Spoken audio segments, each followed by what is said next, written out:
Welcome back on capital news. चलिए देखते हैं दिल्ली की 25 फटाफट बड़ी खबरें। साथ ही डेली खबरों से अपडेट रहने के लिए चैनल को सब्सक्राइब करने के साथ वीडियो को लाइक करें। दिल्ली के सरकारी स्कूलों में सुबह में पौष्टिक भोजन, सीएम रेखा गुप्ता ने कहा, बच्चों के लिए पोषण जरूरी। दिल्ली की मुख्यमंत्री रेखा गुप्ता ने शनिवार को अक्षय पात्र के सहयोग से चुनिंदा सरकारी स्कूलों में छोटे बच्चों के लिए सुबह के पोषण कार्यक्रम का शुभारंभ किया। इसका उद्देश्य बच्चों की ऊर्जा और पढ़ाई में सहयोग के लिए पौष्टिक भोजन उपलब्ध करवाना है। होली से पहले महिलाओं पर मेहरबान रेखा सरकार राष्ट्रपति की उपस्थिति में 4 योजनाओं का होगा शुभारंभ। राजधानी दिल्ली की महिलाओं के लिए इस बार की होली बेहद खास होने जा रही है। दिल्ली सरकार आगामी 2 मार्च को महिला सशक्तिकरण की दिशा में 4 बड़ी और महत्वाकांक्षी योजनाओं का आगाज करने जा रही है। मुख्यमंत्री रेखा गुप्ता ने इसे दिल्ली की बेटियों और महिलाओं के लिए एक बड़ा उपहार बताया है। इन योजनाओं का शुभारंभ देश की राष्ट्रपति द्रौपदी मुर्मू की उपस्थिति में इंदिरा गांधी स्टेडियम में आयोजित एक भव्य कार्यक्रम के दौरान किया जाएगा। महिला सुरक्षा और सुविधा को ध्यान में रखते हुए सरकार पिंक स्मार्ट कार्ड लॉन्च करने जा रही है। अब तक डीटीसी बसों में महिलाओं को पेपर पास के जरिए मुफ्त यात्रा की सुविधा मिलती थी, लेकिन अब इसे डिजिटल रूप दिया जा रहा है। यह कार्ड विशेष रूप से दिल्ली के महिलाओं के लिए होगा, जिससे बिना किसी बाधा के बसों में मुफ्त सफर कर सकेगी। यह कदम न केवल तकनीक को बढ़ावा देगा, बल्कि महिलाओं के सफर को अधिक सम्मानजनक और सुगम भी बनाएगा। कब्जा करने वाले सावधान, ग्रेटर नोएडा में एआई करेगा अवैध निर्माण की पहचान, अथॉरिटी को मिलेगा अलर्ट। ग्रेटर नोएडा में अतिक्रमण पर अब आर्टिफिशियल इंटेलिजेंस आधारित अतिक्रमण निगरानी प्रणाली के जरिए नजर रखी जाएगी। इसके लिए एक आधुनिक मॉनिटरिंग सिस्टम तैयार किया जा रहा है, जो कि एआई आधारित integrated high resolution satellite imagery के जरिए नजर रखेगा। इस सिस्टम को इंडियन स्पेस रिसर्च ऑर्गेनाइजेशन का नेशनल रिमोट सेंसिंग सेंटर तैयार कर रहा है। इसके लिए ग्रेटर नोएडा डेवलपमेंट अथॉरिटी ने गुरुवार को नई दिल्ली में एमओयू पर भी हस्ताक्षर कर लिए हैं। इसके जरिए जमीन की वास्तविक स्थिति का सटीक आकलन करना संभव होगा। सीएम श्री स्कूलों में दाखिले के लिए आवेदन शुरू। इन छात्रों के लिए रहेगी 50% सीटें आरक्षित। दिल्ली शिक्षा निदेशालय ने नए सत्र 2026-27 के लिए सीएम श्री स्कूलों में दाखिले की प्रक्रिया शुरू कर दी है। छात्र कक्षा 6, 9 और 11 में प्रवेश के लिए ऑनलाइन आवेदन कर सकते हैं। फॉर्म भरने की शुरुआत 27 फरवरी 2026 से तय हो गई। आखिरी तारीख 12 मार्च 2026 तक तय की गई है। जारी नोटिस के अनुसार कुल सीटों में से 50% सीटें दिल्ली के सरकारी स्कूलों के लिए आरक्षित होगी। बाकी बची सीटों पर ऐसे अन्य पात्र छात्र आवेदन कर सकते हैं जो तय की गई निवास और शिक्षा संबंधी शर्तों को पूरा करते हो। मार्च और मई में परीक्षा होगी। मुख्यमंत्री श्री विश्वविद्यालय प्रवेश परीक्षा 2026 के लिए एडमिट कार्ड अलग से जारी किया जाएगा। विभाग द्वारा जारी कार्यक्रम के मुताबिक कक्षा 6 और 9 की प्रवेश परीक्षाएं मार्च 2026 के अंतिम सप्ताह तक करवाई जाएगी, जबकि कक्षा 11 की परीक्षा मई 2026 में होगी। पीटीआई की रिपोर्ट के अनुसार विभाग का लक्ष्य कक्षा 6 और 9 की प्रवेश प्रक्रिया 30 अप्रैल 2026 तक पूरी करने का है। दिल्ली में पर्यटन को नई उड़ान, देखो मेरी Delhi electric double decker bus सेवा शुरू। शुक्रवार को दिल्ली की मुख्यमंत्री रेखा गुप्ता ने रफी मार्ग से दिल्ली पर्यटन की नई और अत्याधुनिक double decker electric tourist bus सेवा देखो मेरी दिल्ली को हरी झंडी दिखाकर रवाना किया। इसके साथ ही राजधानी के पर्यटन क्षेत्र में एक नई पहल की औपचारिक शुरुआत हुई। इस मौके पर मुख्यमंत्री के साथ पर्यटन मंत्री कपिल मिश्रा ने बस सेवा का उद्घाटन भी किया। मुख्यमंत्री ने इस योजना को सरकार की दूरदर्शी सोच और सार्वजनिक निजी भागीदारी के प्रभावी क्रियान्वयन का शानदार उदाहरण बताया। कार्यक्रम के बाद मुख्यमंत्री, पर्यटन मंत्री, मीडिया के प्रतिनिधि तथा संबंधित अधिकारी डबल डेकर बस में सवार होकर रफी मार्ग से इंडिया गेट, अकबर रोड और 3 मूर्ति मार्ग होते हुए प्रधानमंत्री संग्रहालय तक गए और यात्रा का अनुभव लिया।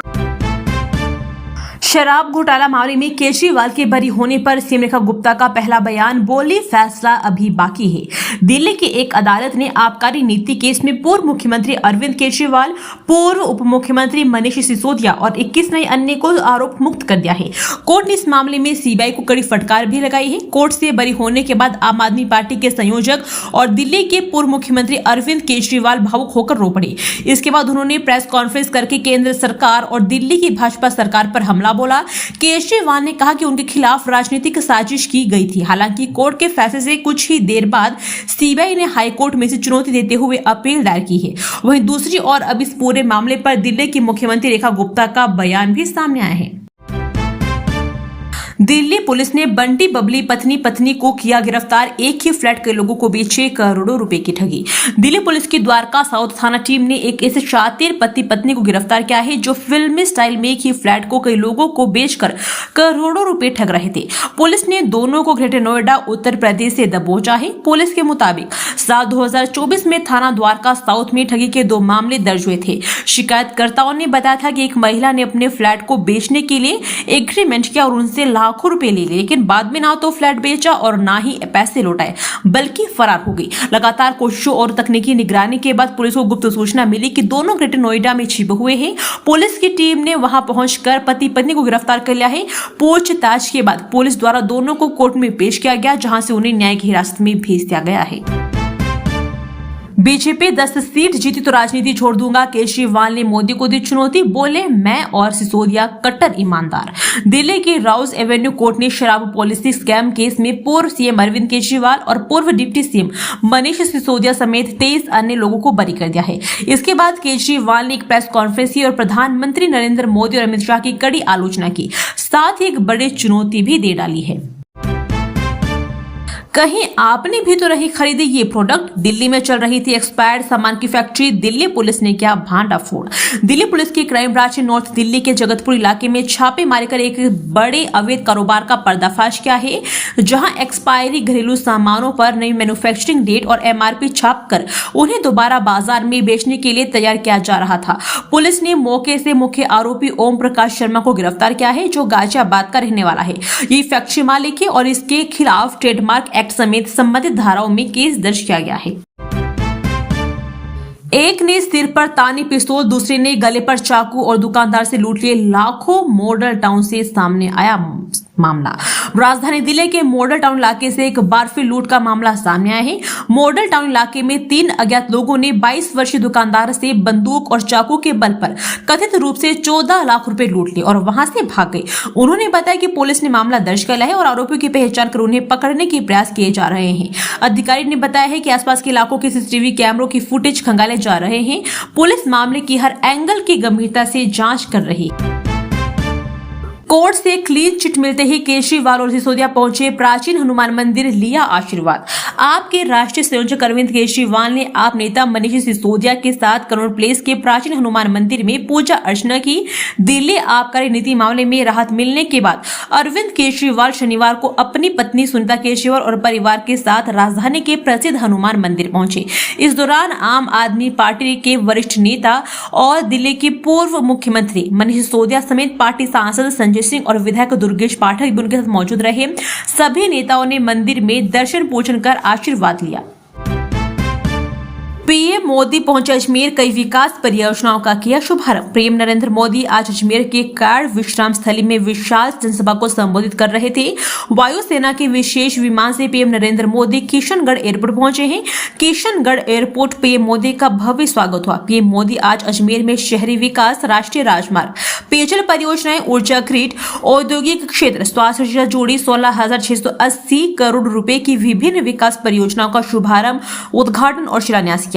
इसके अलावा पीएम मोदी 14 वर्ष की आयु की लड़कियों के लिए ह्यूमन पेपिलोमा वायरस टीकाकरण के लिए राष्ट्रीय व्यापी अभियान का भी आगाज किया।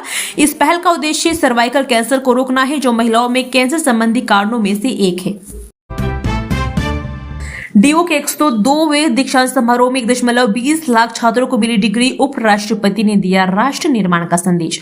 तकनीक, कृत्रिम बुद्धिमत्ता, जलवायु परिवर्तन और वैश्विक लोकतांत्रिक चुनौतियों के इस दौर में युवाओं को जिम्मेदारी, नवाचार और नैतिक मूल्यों के साथ आगे बढ़ना होगा। यह बात उपराष्ट्रपति सीपी राधाकृष्णन ने दिल्ली विश्वविद्यालय के 102वें दीक्षांत समारोह को संबोधित करते हुए कही। उन्होंने कहा कि बदलती दुनिया में भारत के युवाओं की भूमिका केवल करियर निर्माण तक सीमित नहीं है, बल्कि राष्ट्र निर्माण में भी उनकी भागीदारी अत्यंत महत्वपूर्ण है। जेल में कैदी तैयार कर रहे हैं हर्बल गुलाल, बाजार में बिक्री के लिए। प्रॉफिट सीधा कैदियों के खाते में पहुंचेगा।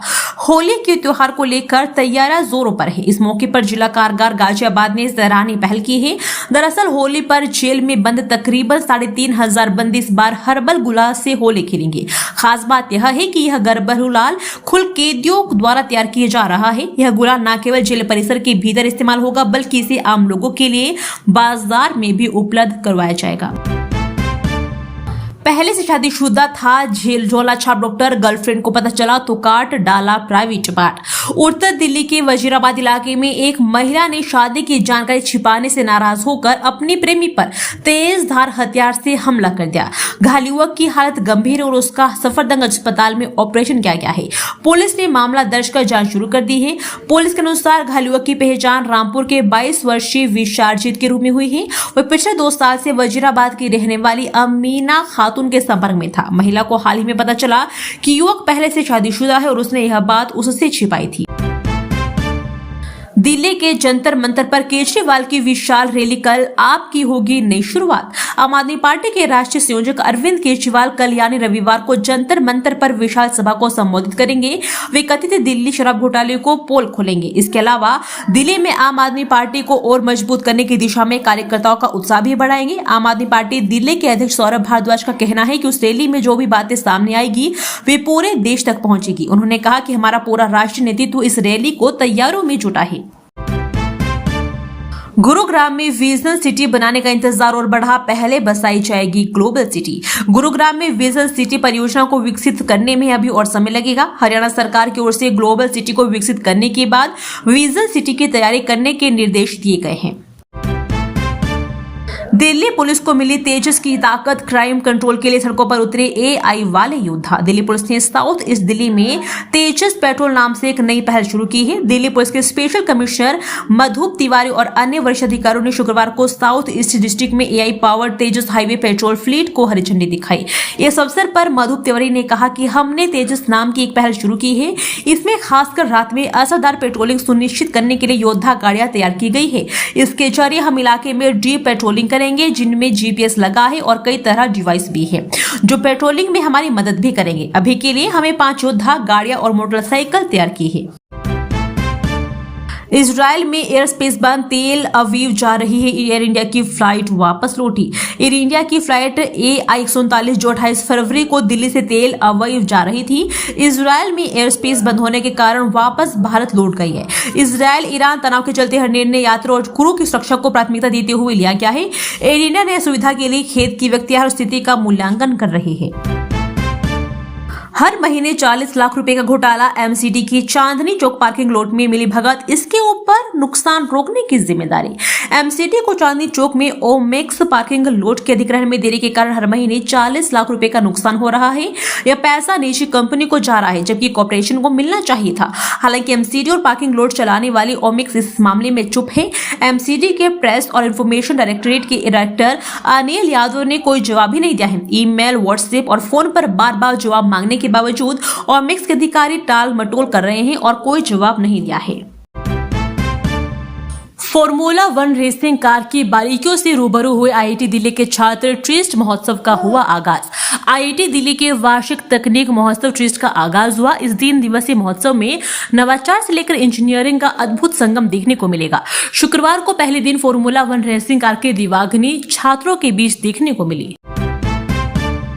दिल्ली को 11 साल खून के आंसू रुलाने वाले अब खुद कर रहे हैं रोने की एक्टिंग, केजरीवाल पर बरसे कपिल मिश्रा। दिल्ली के कानून मंत्री कपिल मिश्रा ने आबकारी नीति मामले में अदालत से राहत मिलने के बाद पूर्व मुख्यमंत्री अरविंद केजरीवाल के निकले आंसू को ओवर एक्टिंग व तमाशा बताया है। उनका कहना है कि जब केजरीवाल सरकार में थे तब भी वह ऐसे ही नौटंकी क्या करते थे।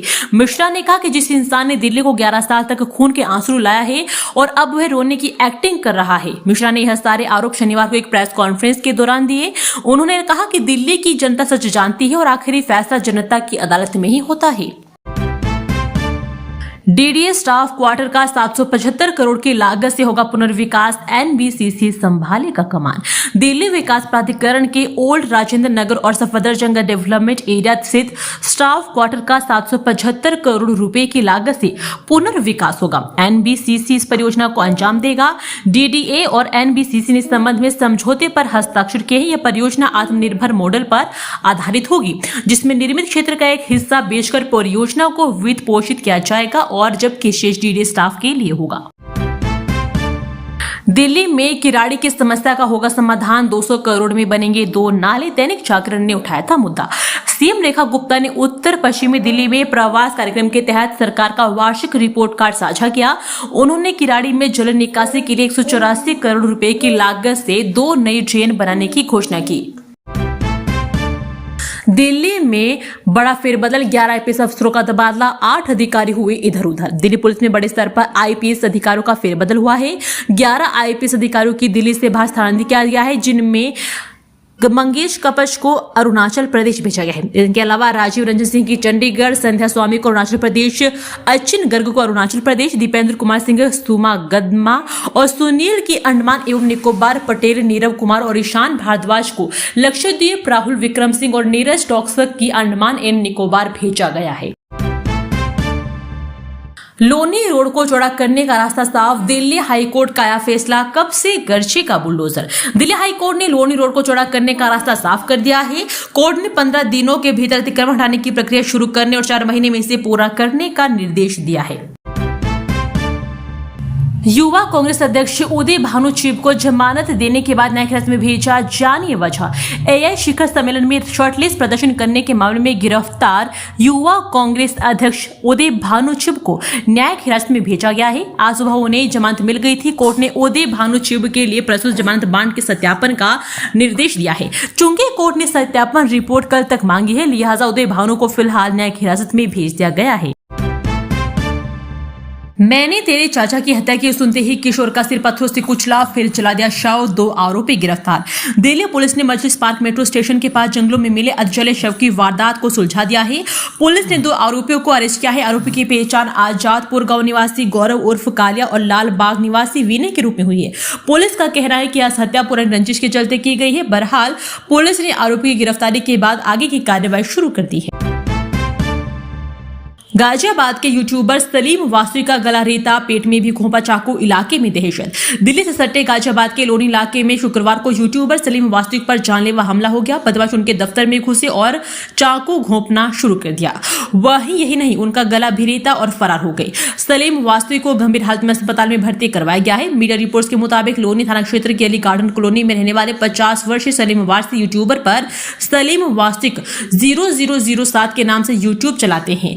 वे इस्लामिक कुरीतियों के खिलाफ वीडियो अपलोड करते रहते हैं, जिनकी वजह से उन्हें धमकियां भी मिलती रहती थी। इसके बावजूद उन्होंने इस्लामिक कुरीतियों के खिलाफ मीडिया डालने बंद नहीं किए हैं। इसके कारण स्थानीय लोग भी उनसे रंजिश रखते थे। बीजेपी सांसद ने दिल्ली का नाम बदलने की उठाई मांग, जाने केंद्र प्रस्थ की कहानी। दिल्ली के चांदनी चौक से भाजपा सांसद प्रवीण खंडेलवाल ने केंद्र सरकार से राष्ट्रीय राजधानी दिल्ली का नाम बदलकर इंद्रप्रस्थ करने की मांग की है। उन्होंने कहा है कि यह नाम शहर की प्राचीन पहचान को दर्शाता है। सांसद ने पुरातत्व सर्वे ऑफ इंडिया की खुदाई का हवाला दिया है। उन्होंने जोर देकर कहा कि दिल्ली का वर्तमान नाम मध्यकालीन है और प्राचीन इतिहास से जुड़ा नहीं है। इंद्रप्रस्थ नाम महाभारत काल से जुड़ा है। यह बदलाव शहर की सांस्कृतिक विरासत को मजबूत करेगा। सांसद की यह मांग राजनीतिक और ऐतिहासिक बहस को जन्म दे रही है। लोग अब दिल्ली के पुराने नाम पर चर्चा कर रहे हैं। यह प्रस्ताव शहरवासियों में उत्सुकता पैदा कर रहा है। दोस्तों, वीडियो पसंद आया तो वीडियो को लाइक एवं चैनल को सब्सक्राइब कीजिए और कमेंट करके बताइए कि आप दिल्ली के किस जगह से इस वीडियो को देख रहे हैं। जय हिंद, वंदे मातरम।